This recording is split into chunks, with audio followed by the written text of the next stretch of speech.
안녕하세요 여러분. 7월 14일 수요일 우리 매일 기도 겸 수요 예배를 시작하도록 하겠습니다.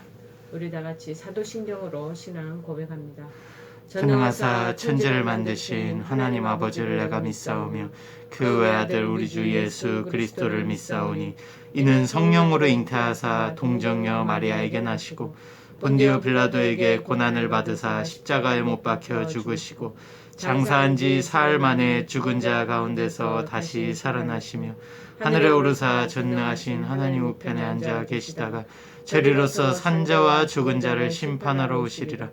성령을 믿사오며 거룩한 공회와 성도가 서로 교통하는 것과 죄를 사하여 주시는 것과 몸이 다시 사는 것과 영원히 사는 것을 믿사옵나이다. 아멘.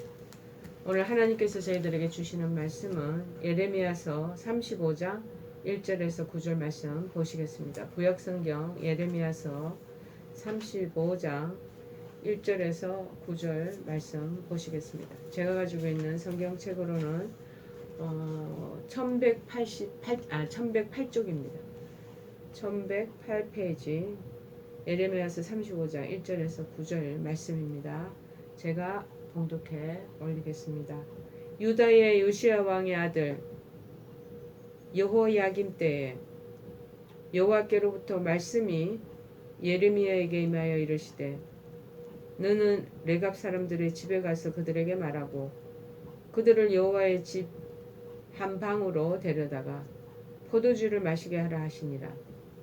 이에 내가 하바시냐의 손자요 예레미야의 아들인 야사냐와 그의 형제와 그의 모든 아들과 모든 레갑 사람들을 데리고 여호와의 집에 이르러 익다랴의 아들 하나님의 사람 하난의 아들들의 방에 들였는데 그 방은 고관들의 방 곁이요 문을 지키는 살룸의 아들 마아세야의 방 위더라. 내가 레갑 사람들의 후손들 앞에 포도주가 가득한 종지와 술잔을 놓고 마시라 권하매 그들이 이르되 우리는 포도주를 마시지 아니하겠노라. 레갑의 아들 우리 선조 요나답이 우리에게 명령하여 이르기를 너희와 너희 자손은 영원히 포도주를 마시지 말며 너희가 집도 짓지 말며 파종도 하지 말며 포도원을 소유하지도 말고 너희는 평생 동안 장막에 살아라. 그리하면 너희가 머물러 사는 땅에서 너희 생명이 길리라 하였으므로 우리가 레갑의 아들 우리 선조 요나답이 우리에게 명령한 모든 말을 순종하여 우리와 우리 아내와 자녀가 평생 동안 포도주를 마시지 아니하며 살 집도 짓지 아니하며 포도원이나 밭이나 종자도 가지지 아니하고. 아멘. 레갑 족속의 모범이라는 말씀의 제목입니다. 레갑 족속의 모범, 모범적인 삶, 모범적인 신앙 이렇게 해도 거의 같은 연관성이 있습니다. 우리 옛날 속담에 아무리 훈계하고 가르쳐줘도 잘 깨닫지도 못하고 잘 알지 못하는 우둔한 사람들을 조롱하는 뜻으로 소기에 경읽기다 라는 말을 듣고 또 우리가 했던 적이 있습니다. 그런데 요시야 왕이 죽고 난 뒤에 남유다 백성들이 꼭 이와 같았던 것 같습니다. 그들은 선지자 예레미야의 신랄한 책망을 받고 또 어떨 때는 간곡한 회개의 권고에도 불구하고 회개하기는커녕 정말 심판을 자초하는 그런 죄악을 일삼았던 그러한 백성이었던 것 같습니다. 그들이 결코 회개도 하지 않았던 이유가 무엇이었는가 살펴보면 여러 가지가 있겠지만 무엇보다도 그들에게는 하나님의 선민이다라는 그 자부심, 그 정체성에 대한 그런 신뢰가 다 무너져서 그러지 않았겠나 그런 마음이 드는 것입니다. 즉 하나님의 선민이 거하는 성읍이 옛날에 예루살렘이었거든요.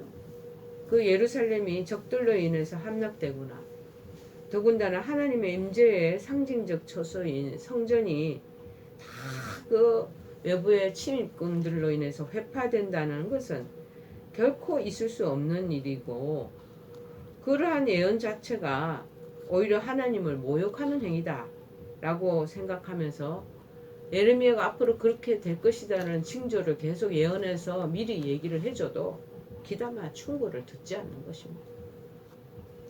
이래에 예레미야는 당시에 이방 족속이었지만 정말 하나님 앞에 신실한 믿음의 모범을 보였던 레갑 족속을 예로 들으면서 남유다 백성의 죄악성을 계속 강조를 했던 것입니다. 그러면서 과연 어떠한 자가 참으로 하나님께서 인정하시는 그러한 백성인가 그것을 보이고 있다라는 사실입니다. 여러분 그러면 우리가 이제 궁금해야 될 부분이 레갑 족속이 누구인가라는 것이 궁금하지 않겠습니까? 이 레갑 족속은요 미디안 족속으로 일방적으로 또 어떨 때 이름을 겐 족속이다라고도 지칭을 했다고 합니다. 사사기 1장 16절에 그 내용이 나와 있습니다. 모세의 장인 이드로도 이 족속에 속했습니다. 이스라엘 민족이 광야 생활을 할 때부터 이스라엘 민족과 이 사람들도 같이 함께 있었으며 또 나중에 이 광야 생활이 지나고 가나안 땅에 들어가서도 또 그런데 희한하게 하나님을 또 이분들도 신실하게 섬겼다는 기록이 사사기와 사무엘상과 열왕기 왕 하에 다 기록되어 있는 것입니다. 이 사람들의 생활이 뭐냐? 유목 생활이에요. 근데 자신들의 이 유목 생활을 순수하게 보존하기 위해서 몇 가지 금지 규정을 그 안에 그 자기네들의 나름대로 민족적 상의에 금기 상황을 가지고 있었나 봅니다. 자, 세 가지가 있었는데 첫째가 뭐냐? 포도주를 절대로 마시지 말자. 두 번째, 유목 생활을 계속 유지해 나가자. 어느 곳에 틀을 잡아 농사 짓거나 그렇게 하지 말자는 뜻이죠. 세 번째는 장막 생활을 하자. 술 마시고 포도주 절대 마시지 말고 유목 생활을 하고 그리고 천막을 가지고 다니면서 장막 생활을 우리가 주축으로 해 나가자. 이 세 가지 규정들은 이 어떤 뜻을 내포하고 있냐면요. 만약 장차 생활에서 오는 안일함 그리고 세상 문화의 악 영향에서 벗어나기 위해서 취해진 그러한 조처로 나온 것이라는 거예요. 사람이 한 곳에 안일하게 보금자리를 트고 그러면서 안주해버리면요. 게을러지고 또 그 주변에 있는 여러 가지 또 귀를 기울이고 솔깃한 문화들이 들어와서 결국에는 타락하고 변질되어 간다는 걸 알고 있기 때문에 유목 생활을 계속 이곳에 있다가 또 다른 곳으로 옮겨가고 그리고 천막도 집을 짓고 그렇게 터전을 우리가 세팅하면서 잊지 말고 자꾸 옮겨 다니는 것을 얘기하는 것입니다. 이런 그들에 대한 이해를 바탕으로 레갑 족속이 보이는 모범을 우리가 한번 살펴보자는 것이죠. 우리 또한 이들 레갑 족속처럼 하나님께 인정받는 그런 성도가 되어야 되지 않겠나 싶어서 우리 레갑 족속의 이 모범적인 모습을 한번 살펴보고자 합니다. 저는 이 레갑 족속을 생각하고 이분들을 보면서 누가 떠올리냐면은 메노나이트 그 소종파 그 집단들이 또 생각이 났습니다. 메노나이트라는 아주 소종파 그 교단이 있는데요. 교단이라고 할 수도 없죠. 그런 사람들의 무리 신앙 공동체가 있었어요. 그들의 조상은 아밋이라고. 아밋의 또 조상은 누구냐? 그러니까 저 유럽 지역에서 내려온 청교도적인 마인드를 가진 그런 크리스찬들이었어요. 이 사람들은요 현대 문명을 다 거절하고 주로 자기네들의 공동체 안에서 감자와 옥수수와 정말 자기네들이 갖고는 밭농사를 통해서 먹거리를 해결하고 그리고 아이들도 일반 학교에 보내지 않아요. 자기네들 공동체 안에서 작은 그런 홈스쿨을 만들어서 거기서 아이들을 교육시키고 그 다음에 마차 현대 문명이 가져다주는 자동차의 편리성 이것도 다 거절하고 마차 타고 다니고 그러면서 정말 순수하게 신앙적인 절개를 지켜간 사람들 이 아미시와 메노나이시 그렇게 생각이 나더라고. 야, 이 사람들이 어떤 신앙적인 이 유전이 여기에서부터 흘러나와서 그 사람들이 이렇게 꼿꼿하게 이 메노나이시나 아미시가 이걸 전파해 나온 것이 아닌가 그런 마음이 이렇게 드는 거예요. 자, 그래서 이들이 왜 그렇게 우리가 모범을 보이는 것을 우리에게 이것이 영향을 주어야 되느냐, 우리도 그렇게 되기를 원하느냐면은 세속과 구별되는 경건함이 있었다는 거예요.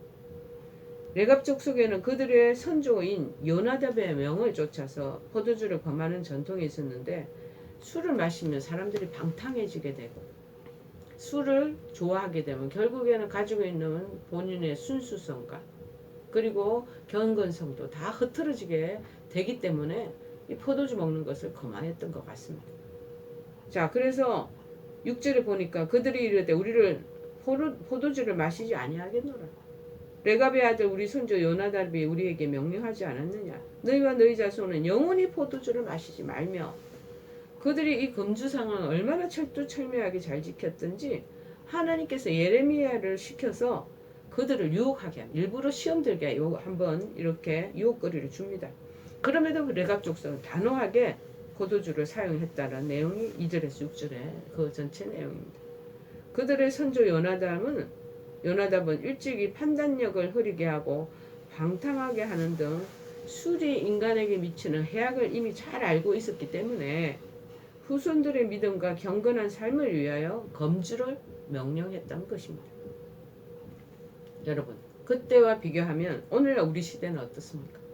쾌락이 사회와 개인 모두의 주인 노릇을 하는 시대를 맞이하고 있습니다.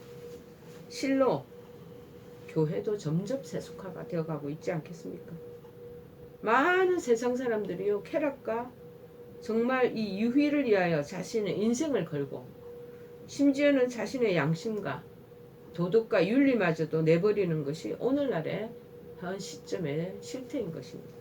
더 심각한 것은 세상과 마땅히 구별되어야 할 교회의 성도들마저도 세속화되어 버린 거예요. 세상적인 그 물결화가 막 들어오기 시작하는 거예요. 교회의 모습은 갖추고 있지만 경건의 능력은 이미 잃어버리지 않았나, 그런 마음이 듭니다. 그래서 경건의 모습이 많이 지금 퇴색되어 간다는 것이죠. 그래서 교회 안에서도 우리가 자세히 보면은 순수 신앙적인 그 절개를 지키며 경건의 도리를 다해가는 사람 몇 명 되느냐라고 우리가 한번 볼 수가, 찾아보면은 참 이렇게 손꼽을 정도가 아니겠는가, 그런 마음이 듭니다. 여러분, 세상과, 그런데 예수님이 세상과 벗된 것이 하나님과 원수가 된다라고 야고보서 4장 4절에 언급한 것이 기억납니다. 가늠한 여인들아, 세상과 벗된 것이 하나님과 원수됨을 알지 못하느냐. 그런즉 누구든지 세상과 벗이 되고자 하는 자는 스스로 하나님과 원수가 되는 것이니라. 이것을 아는 성도라면 자신을 세속에서부터 물들지 않도록 잘 지켜나가는 것이 필요하지 않겠나라는 그런 마음이 듭니다. 그래서 야고보서 1장 27절에도 언급한 내용이 떠올립니다. 하나님 아버지 앞에서 정결하고 더러움이 없는 경건은 무엇인가? 곧 고아와 가부를 그 환난 중에 돌보고 또 자기를 지켜서 세속에 물들지 아니하는 그것이니라 라고 언급하고 있지 않겠습니까? 이 세대를 본받지 아니하고 마음을 자꾸 새롭게 해야 된다는 거예요. 우리가 아차 잘못하면 이 세대가 보이는 TV나 방송 매체, 그 다음에 여러 가지 SNS나 유튜브, 너튜브 뭐 이런 것들을 자꾸 보다 보면요, 우리의 마음이 새롭게 되지 않아요. 세상의 그 물결이 조류가 계속 우리를 적시고 있다라는 것이죠. 그런데 로마서 12장 1절 2절에는 말합니다. 그러므로 형제들아, 내가 하나님의 모든 자비하심으로 너희를 권하노니 너희 몸을 하나님이 기뻐하시는 거룩한 산 제물로 드리라. 이는 너희가 드릴 영적 예배니라. 너희는 이 세대를 본받지 말고 오직 마음을 새롭게 함으로 변화를 받아서 하나님의 선하시고 기뻐하시고 온전하신 뜻이 무엇인지 분별하도록 하라. 이 말씀을 보면 너무나 지금 우리의 현재의 삶과 아스라이 저 멀리 떨어져 있는 골동품과 같은 생각이 드는 그런 분들도 있을 것입니다. 왜? 세상의 흐름에 발맞춰 가지 않으면 정말 우리나라 속된 말로 꼰대라고 그러지를 않나. 시대에 안 맞다고 치부하지 않나. 그런 세상이잖아요. 근데 옛날 하나님의 말씀이 자꾸 들어와서 그거를 우리가 갖다 이렇게 들이대면 많은 사람들이 거부 반응이 일어나지 않겠습니까? 그러다 보니까는 교회에 있으면서도 경건하지 않은 척 하는 것이 뭔가 모르게 현대적으로 보이고 뭔가 신세대하고 소통하는 것처럼 보이니까 그냥 그 부분에 시대적인 흐름에 그냥 발맞추어 나가는 부분도 많이 있을 것입니다. 여러분, 우리는 하나님이 기뻐하시는 그러한 참 그리스도인으로 인정받는 성도가 되어야 하지 않겠습니까? 오늘날 세상이 교회와 성도들을 다 비난합니다. 부정적인 견해를 다 갖습니다. 그런 것 다 이유가 있는 것입니다. 즉, 이 세상 사람들은 우리 믿는 사람들의 기대하는 바가 있어요. 자기들은 그렇게 살지만은 경건치 않지만은 니네들 좀 경건하게 살아봐. 그런 면모를 보기를 원한다는 거죠. 자기네들은 그 새 속에 파묻혀 있고 물들어 있지만 니네들은 좀 독보적인 존재로 그렇게 우리와 좀 구별된 모습을 보여봐. 근데 니네도 왜 우리하고 거의 같이 그렇게 물결을 같이 타고 가냐? 하고 우리를 빈정대면서 우리를 평가한다는 것입니다. 여러분, 경건함이 없는 성도는요, 이처럼 세상에서 인정받지도 못할 뿐더러 거룩하신 하나님께서는 더더욱 인정하지 않는다는 것을 우리가 알아야 될 것입니다. 두 번째, 이 레갑 족속이 왜 그렇게 모델링 되어서 우리에게 비춰지는 것입니까? 순례자적인 삶을 지향했다는 겁니다. 천성을 향하여 가는 순례의 길을 행하는 성도에게 있어서는 세상의 마음을 다 뺏기고 거기 속하여 사는 것보다 더 위험스러운 일은 없습니다. 왜냐하면 일단 세상의 마음을 빼앗기면요, 정녕 우리가 돌아갈 영원한 본향이라는 삶의 표대를 다 잃어버리게 되고, 그래서 헛된 방향으로 인생을 이끌어가기 때문이라는 거예요. 세상에 변질된 것을, 세상의 마음을 뺏기면서 한번 그 맛을 보면은요, 그 다음에 그게 그 색다른 맛에 마음이 뺏기게 돼 있어요. 우리도 좋은 거, 음식을 이런 걸 먹다가 여러분 인스턴트 음식 한번 맛보세요. 얼마나 우리를 매료합니까? 그거 한번 맛들이면 우리가 먹는 먹거리인 순수한 그런 자체 재료에서 나오는 그 음식은 닝닝하게 느껴지지 않겠습니까? 교회 생활을 늘 하는 사람들이 세상의 맛을 한번 봐놓으면 세상의 맛이 그 현혹되는 것, 그 스릴 있고 아슬아슬하고 설레게 하고 그 뭔가 달달하고 달콤한 거가 지금 교회 생활하는 게 얼마나 밋밋하게 느껴지겠습니까? 차별이 확 나는 거죠. 그렇게 하면 마음이 자연스럽고 그렇게 자꾸 흘러가게 된다는 거예요. 여러분, 헛된 방향으로 인생을 이끌어가는 그러한 나도 모르게 흘러가게 된다는 거예요. 삶의 표대가 자꾸 그것을 목표를 잃어버리게 된다. 마치 눈에 보이는 이 세상이 전부인 것처럼 보이고 세상의 가치와 쾌락을 쫓는 사람은 정말 세상의 안개와 같은 일시적인 특권과 가치들을 누릴 수는 있지만은 하나님이 약속하신 영원한 천국의 기업을 얻을 수는 없다는 거예요. 그래서 제가 또 이 생각을, 이 좁은 길과 넓은 길이 있는데 세상 사람들은 자꾸 넓은 길을 가는 거야. 전부 좋고 거기는 쾌락이 있고 즐거움이 있고 인생을 엔조이할 수 있는 그런 길들이 막 펼쳐져 있는데 거기 안 가고 자꾸 좁은 길로 가면 그게 있다고 가는 것이야. 사람들이 남들이 유행하는 길로 가고 싶고 인기가 있는 길로 가고 싶지 않겠습니까? 흥청망청하는 대중들이 가는 데로 가고 싶어 하잖아요. 우리 인간의 심리가. 근데 가는 건 좋아요. 좋은데 끝이 있다는 거. 넓은 길로 가는 것은 패망의 길이고 성경에도 그렇지 않습니까?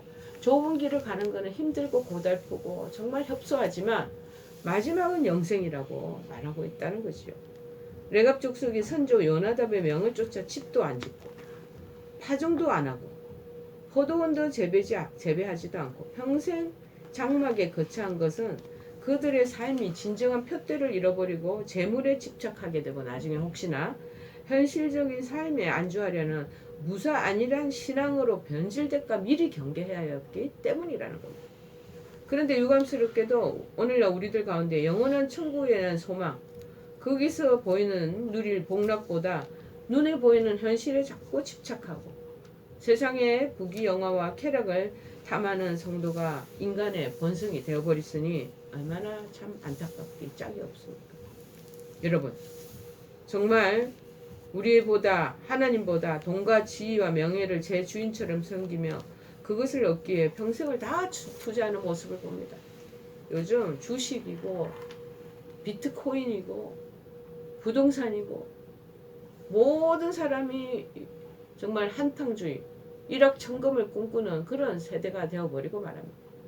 옛날에는 몇십억을 가졌다면 와 저분은 특별히 많은 부를 축적했구나. 그런데 요새는 몇십억 하는 거 기회로 그냥 왔다가 그냥 흘러요. 아무것도 아닌 것. 100억?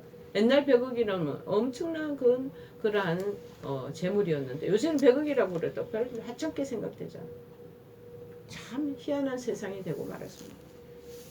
여러분, 정말 하나님께서 인정하시는 삶은 무엇입니까? 레갑 족속은 현실에 안주하고 신앙에서 멀어질까 일부러 고난이 뒤따르는 어려운 삶을 택하는 그 모습을 우리가 봐야 됩니다. 조금 전에 했지만 좁은 길을 걸어가는 그 모습. 좁은 길이 아니겠어요? 세상적인 즐거운 거 낙이 그런 거 어디 있겠습니까?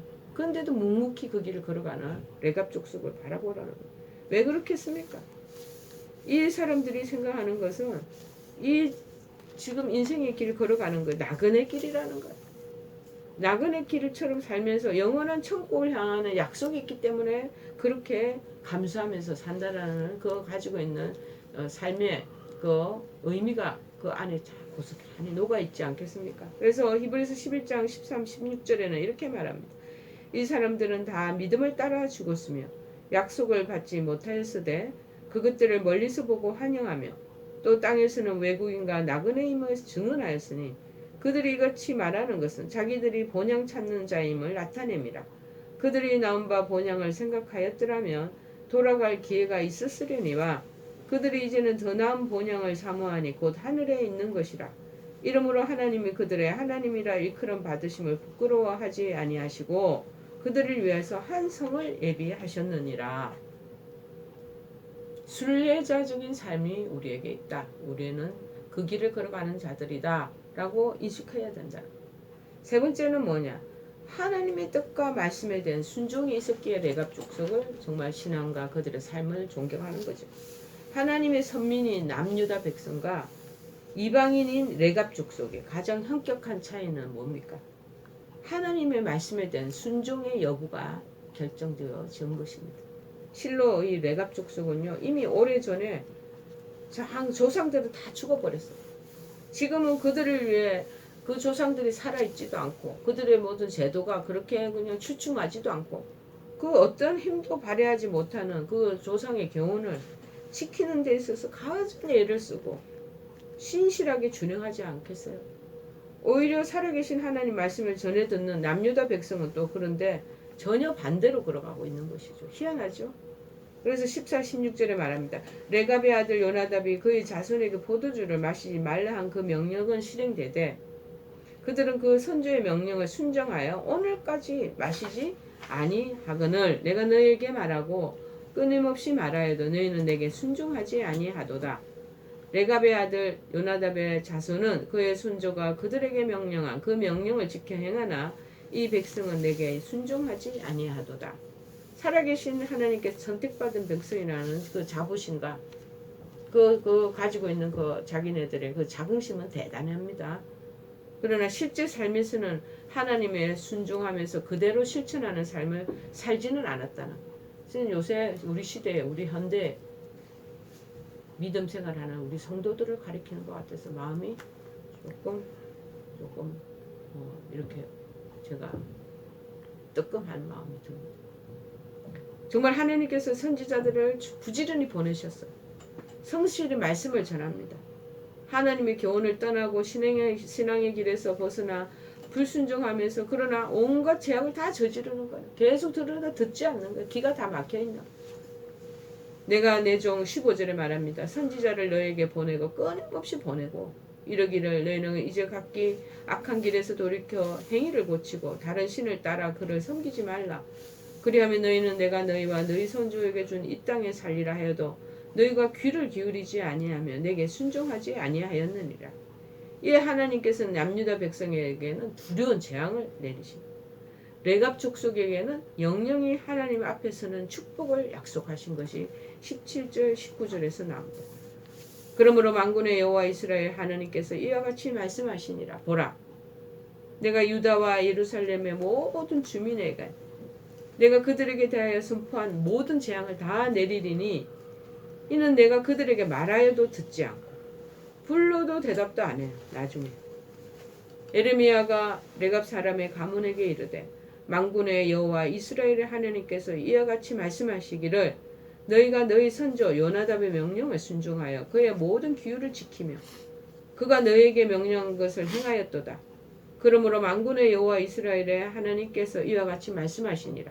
레갑의 아들 요나답에게서 내 앞에 설 사람이 영원히 끊어지지 아니하리라 하시니라.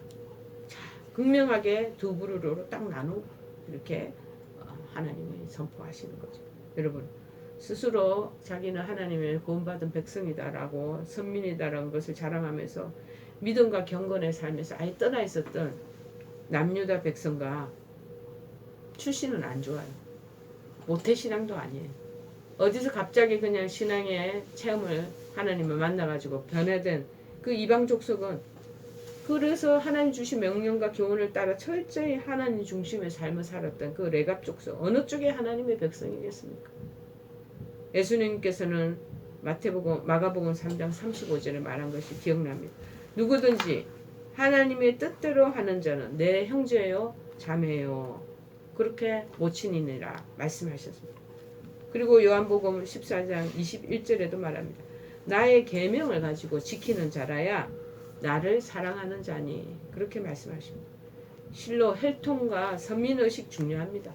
그러나 그것보다 더 중요한 것이 하나님 말씀에 순종하며 실천하면서 하나님의 백성다운 그런 삶의 향기를 풍기며 사는 것이 더 중요하다는 것입니다. 여러분, 하나님의 성도, 구원받은 백성, 나 교회 나가. 나는 크리스천이야. 그렇게 명목적인 그런 우리의 당위성을 주장하기보다는 실제 삶에서 하나님 말씀에 순종하며 하나님 백성됨을 증명해 보이는 그런 우리가 다 되어야 되지 않겠습니까? 여러분, 오늘날 교회가 또 교회라고 하기보다도 성도들이요 정말 예전처럼 많은 영향력을 세상 사람들에게 끼치지도 못합니다. 오히려 비난받습니다. 부정적인 평가를 받는 까닭은 무엇입니까? 어쩌면 선민 이스라엘과 같이 참 믿음은 없으면서도 명목상으로만 하나님 백성이라고 자부하는 자들 때문일 것입니다. 오늘 교회에 수많은 교인들이 출입합니다. 그 가운데 하나님께서 참으로 인정하시는 성도는 몇이나 될까? 나는 그 부류 안에 그 카테고리 안에 들어갈까? 한번 생각해 보십시다. 하나님께서 우리가 크리스천이라는 이름만 붙이고 명목적인 성도가 되는 것을 하나님 결코 원하지 않으실 것입니다. 오늘 본문에서 살펴봤던 레갑 족속처럼 세상에서 세속에서 자신을 지키고 그리고 경건한 삶을 살고 비록 육신은 우리가 땅에 속하여 살지만은 지금 우리가 정말 순례 본향을 향해서 순례하는 거룩한 순례자의 삶을 사는 성도가 우리 자신이라는 것을 잊지 않기를 바랍니다. 지금 하나님이 우리 보신다면 어떻다고 말씀하실 것 같습니까?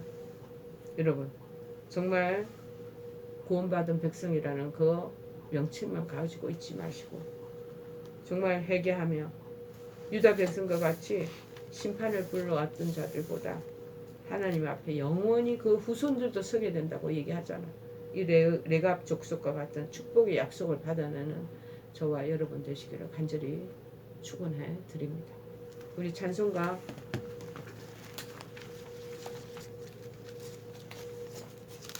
375장 찬송하시고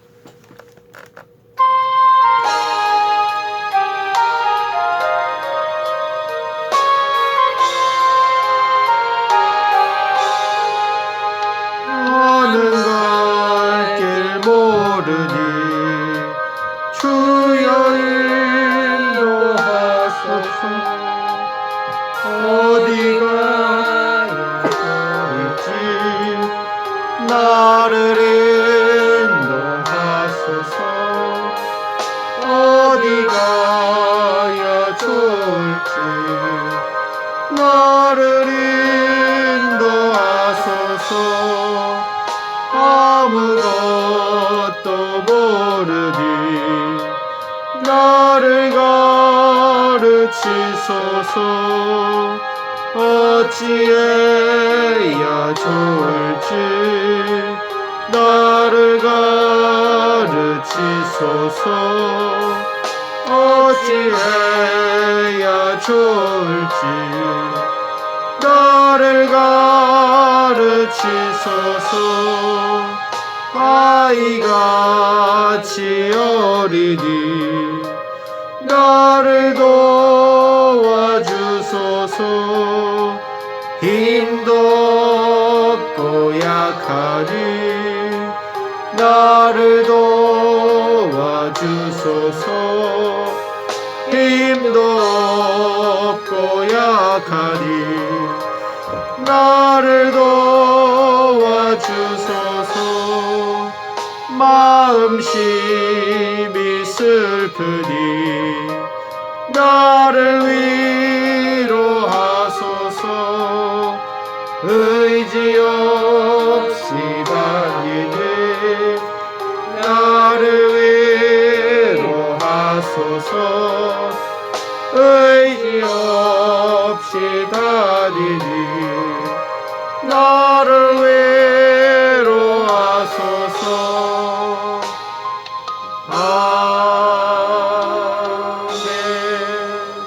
우리 다 같이 주기도문으로 수예배 마치기로 하겠습니다.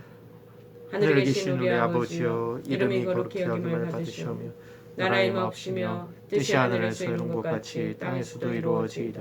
오늘날 우리에게 일용할 양식을 주옵시고 우리가 우리에게 죄 지은 자를 사하여 준 것 같이 우리의 죄를 사하여 주옵시고 우리를 시험에 들게 하지 마옵시고 다만 악에서 구하옵소서. 대개 나라와 권세와 영광이 아버지께 영원히 있사옵나이다. 아멘.